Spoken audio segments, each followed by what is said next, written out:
Good day ladies and gentlemen, Leo Cheers the Mythmaster here with my ranking of all 12 of the Scream franchise's Ghostface killers, with spoilers for Screams 1 through 6.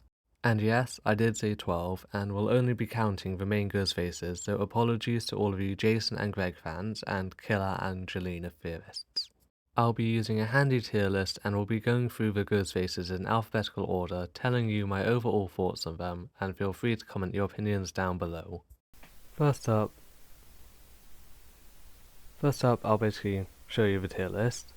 So it ranges from the equivalent to S tier to the equivalent to E tier. And in terms of ranking, this is basically extremely good, very good, good, okay, bad, and very bad, each represented by their own quote from the franchise. First up is Amber from Scream 5, and she goes into the Now I See Something Red tier for me. The main reason for this is that I find her motive lacking. Wanting a better stab movie to be made feels like a bit of a worse repeat of the killers in Scream 4 making a movie for themselves. And Scream 5 is also the only movie where the main character is secondary to the primary motive. While they do want to frame Sam as the killer, their primary motive is to set the stage for a better stab movie. Also, while Amber does have some good crazy eyes and chilly moments in the movie, I feel we never get to know her as a character, which makes her reveal less impactful. Her main personality seems to be disliking Sam and sticking with Tara, but her friendship with Tara is less show and more tell, as Tara spends most of her time in the hospital.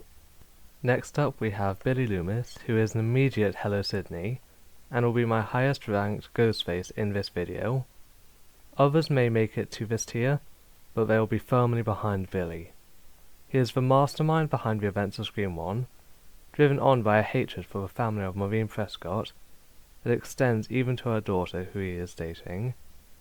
He has also already had his revenge, wants to make Sydney and Neil suffer even more, a motive that works better for him than it does for a later Ghostface.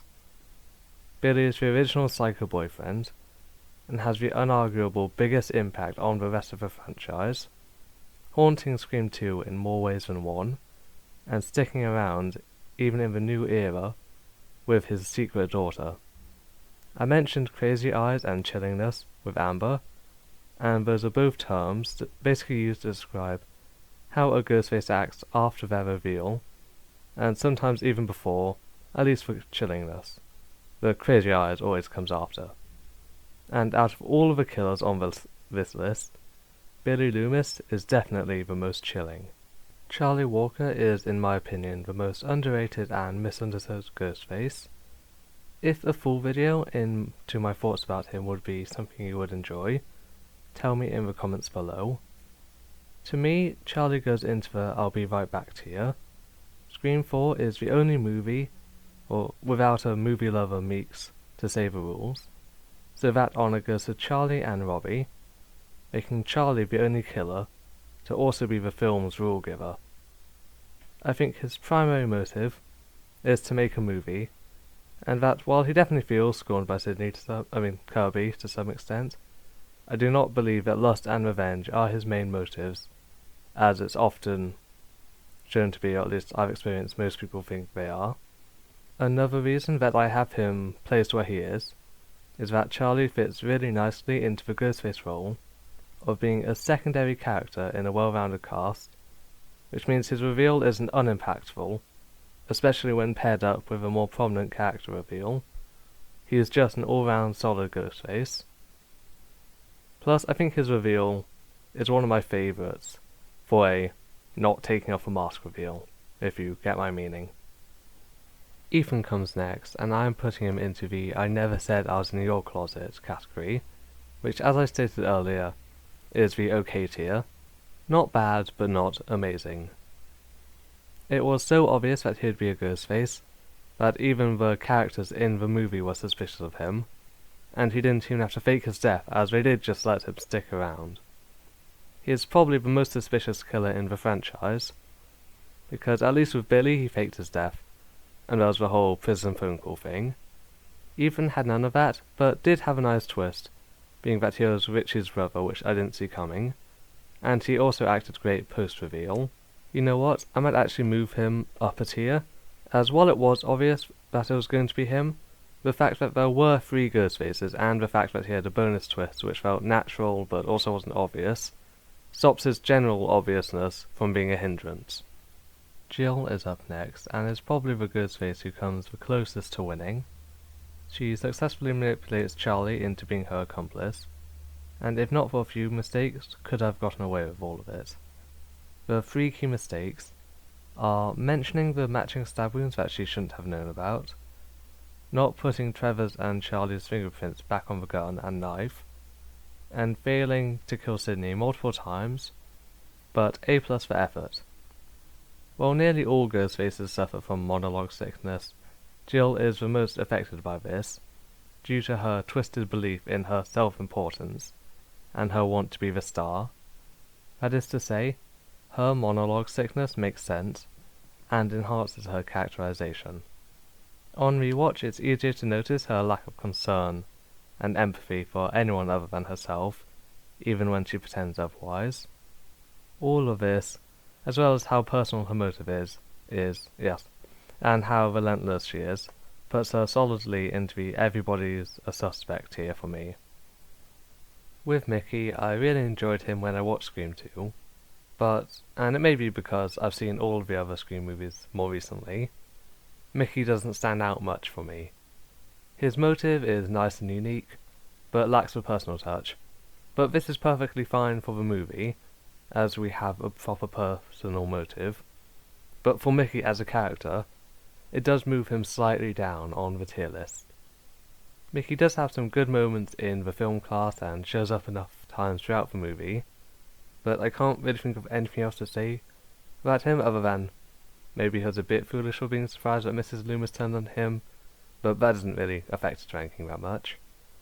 Overall, he's a pretty serviceable Ghostface, and I'll place him in a pretty serviceable I never said I was in your closet tier. Nancy Loomis is next and holds the award for the best twist in the franchise. I suspected her as Debbie Salt, but didn't see the twist coming, though in hindsight there are some clues. Her setup and reveal are probably the best in the franchise. I will be placing her in the everybody's a suspect tier. I was going to put her behind Jill, but I think she deserves to be above her. Nancy's motive of wanting revenge for her son is a very strong motive, and her plan of framing Mickey was a good one, though if Gail had recognized her or Sydney had just seen Debbie Salt around the campus, then her plan probably would have crumbled. Furthermore, meeting Mrs. Loomis and hearing from her enhances the character of Billy by extension and strengthens his character, which is another reason why he is the best Ghostface in the franchise, but also makes her a good one due to her relations to other characters. Quinn is in a similar boat to Ethan, but with a few small differences, which put her slightly lower. Those are that her motive was predictable, even if it was still a good motive, and Ethan and Quinn filled quite similar roles of being friends who are actually killers. Basically, if not for Ethan, she might have been higher, and if not for Quinn, Ethan might have been lower, in a way. Sorry if that doesn't make sense. While her supposed death did momentarily throw me, it also meant we got less time with her character, which, like with Mickey having a less personal goal, is fine for the movie as a whole, but personally moves her slightly down for me. Like Mickey, Quinn is going in the I never said I was in your closet tier, but I'm going to put her above Mickey. Also, Quinn's knife scraping along the railing is cool, as is the simultaneous knife wipe that she does with Ethan. Richie is interesting. Compared to Amber, he has more character before his reveal, and like her, his Scream 5 motive seems a bit boring. Plus, post-reveal Richie just seems a bit odd, as in, like, he doesn't feel as crazy or psycho as most killers do. He just seems a bit childish in a way. Something about post-reveal Richie just rubs me the wrong way, and this would have had me place him below Amber in the Now I See Something Red tier. But then comes Scream 6, and we learn more about Richie and his obsession with Stab, and his family, which isn't enough to move him up a tier, but is enough to place him above Amber. The final tier is reserved for my personal least favourite Ghostface, Roman, and the quote comes from his reveal scene, and is something Sydney asks him before he takes off his mask, and then, when he does take off his mask, she just looks at him with a confused expression. And do you know why? It's because they've never met before. Sydney has basically no prior knowledge of him prior to his reveal, whereas someone like Charlie, Sydney had at least seen him earlier, and Jill was the one with a personal motive. And with Mrs. Loomis, while Sydney didn't see her in the film, that's because, as she does, Sydney recognizes her basically instantly when she does see her, and they do have a history. When Roman pulled off his mask, I had no idea who he was either, due to him not having glasses on, but on top of that, I don't think there were any hints to him being the killer, other than the police being suspicious of him earlier. Also, I'm not the biggest fan of his motive. I'm not the biggest retcon fan, so I don't like that he was behind Maureen's death. Even if he didn't play that big of a role in it, I feel Billy or Stu would have mentioned it.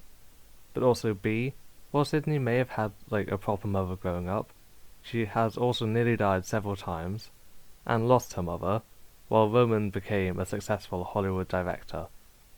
While Roman is an E tier, Stu goes straight to S tier, and this is basically fully due to Matthew Lillard's performance as him. Apparently, Stu was essentially written to be a nothing character, little more than a henchman to Billy, but Matthew Lillard just injects so much energy and personality into him, and it is sincerely one of my favourite performances in all of cinema. As for his motive, well, he claims it was peer pressure, but it also just seems that he enjoys it. Normally, not having a personal motive would bring a killer down a tier or two, but for Stu it just doesn't because of how great of a character he is. But it does mean that he sits behind Billy in the Hello Sydney tier. So, Roman was terrible and Stu was amazing, and this brings us finally on to Wayne Bailey, who was okay. As I mentioned with both his children, well, the two children who are alive by the time Scream 6 rolls around, his motive is a good motive, and I'm going to place him above his daughter in the I never said I was in your closet tier. He must have been very good at what he did to cover up that he was related to Richie, and to hide it from Gail and Kirby, and he probably raised all of his children to be the killers that they became, making him responsible for maybe the most deaths in the franchise, but in general he is just an okay character, with him only having a slight edge above Quinn and Mickey, and only being slightly beneath his second son. That we know of. He could have several more psycho children for all we know. So that was my ranking of all of the 12 main Ghostfaces in Scream, and I just want to say that 12 is a very nice number. I don't know when this video will release at the time of recording, but some videos to look out for are my ranking of every single MCU project on this channel, and my Invaders and Black Panther movie pitches on my second channel. If you want more Scream content, then check out the playlist that should be linked in the description, and I might make a video on Charlie Walker, as I mentioned earlier, or a video or a short on my Scream 7 predictions, having watched the trailer once and decided never again to watch a Scream trailer. If you've enjoyed this, consider liking, subscribing and hyping. Have a good day, and ta-ta.